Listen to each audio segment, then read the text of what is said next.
Nakaalerto ngayon ang pag-asa sa posibleng paglala sa bansa ng El Nino, ang weather phenomenon na sanhi ng hindi pangkaraniwang pag-init ng surface water sa dagat Pasipiko. Ayon sa pag-asa, umakyat na sa 92% ang tsansa ng moderate hanggang strong El Nino sa huling bahagi ng 2026 hanggang unang bahagi ng 2027. Dahil dito, inaasahan ng mahabang dry season sa maraming bahagi ng Pilipinas. Nauna nang naglabas ang ahensya ng El Nino Watch noong Marso, kung saan 55% pa lamang ang posibilidad ng pag-develop nito. Ayon sa pag-asa, posibleng magsimula ang El Nino sa pagitan ng July at September.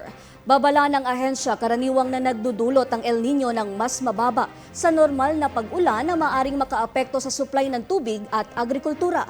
Patuloy namang minomonitor ng pag-asa ang sitwasyon kasabay ng mga ulat mula sa ibang bansa tulad ng Indonesia at Australia na inaasahan ding maapektuhan ng El Nino.